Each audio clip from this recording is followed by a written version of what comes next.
దైవ మర్మములు సహోదరుడు భక్తి సింగ్ గారి అనుభవములో దేవుడు ఆయనకు బయలుపరిచిన దైవ మర్మములు. నవంబర్ 1. మీరు లోకమునకు ఉప్పై ఉన్నారు. మత్తయి సువార్త 5వ అధ్యాయము 13వ వచనం. ప్రభు యొక్క కొండ మీది ప్రసంగంలో ఒక చిన్న వాక్యమైనట్టి దీనికి ఒక ప్రశస్తమైన సందేశం ఉన్నది. ఈ 3 అధ్యాయములలోని యావత్తు ప్రసంగమును ప్రభు క్లుప్తముగా ఈ 4-5 మాటల్లో ఇమిడ్చి ఉండుటను నీవు చూడగలవు. ఉప్పు అనగా అర్థమేమిటో ముందుగా తెలుసుకుందాము. ఉప్పు మంచి రుచినిచ్చును. ఏ దేశమందైనను మనుషులు ఉప్పు లేని వంటలు ఇష్టపడరు. ఎంత శ్రేష్టమైన వంటలైనను ఉప్పు లేనిచో ఎవ్వరికి నచ్చవు. ఉప్పు లేని కూరలతో ఎంత అన్నం తినను సరే భుజించినట్లే అనిపించదు. కొంత ఉప్పు చేర్చినచో పదార్థములు ఎంతో రుచిగా ఉండును. లోకమునకు ఆరోగ్యమును కలగజేయచ్చు రుచినిచ్చినట్టి ఒక జనాంగమును తన కొరకు ఏర్పరచుకొనుట ప్రభు యొక్క సంకల్పమై ఉన్నది. ఉప్పు నమ్మకత్వమునకు సూచనగానున్నది.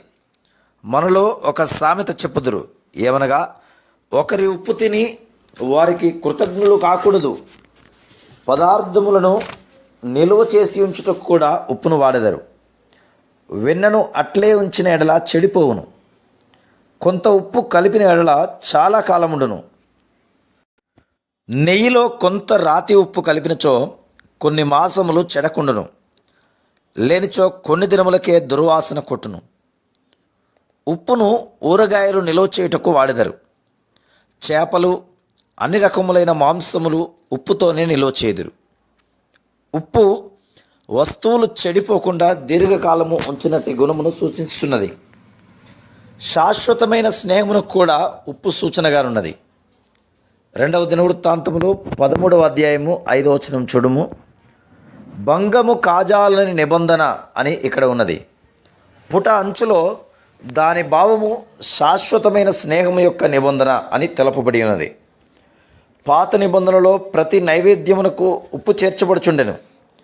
లేవియ కాండము 2:13, మార్కు 9:49-50 ఇట్లు ఉప్పు నిత్య జీవమును, స్నేహములో మరియు ప్రేమయందు నమ్మకముగా నుండుటను తెలుపుచున్నది. దేవుని స్నేహము పొందు నిమిత్తమే ఈ నైవేద్యములు అర్పించుచుండెను. ఇవన్నీ ఆలోచించగా మీరు లోకమునకు ఉప్పై ఉన్నారు అని తన శిష్యులతో ప్రభువు ఎలా చెప్పెనో అర్థమవుచున్నది. Praise the lord.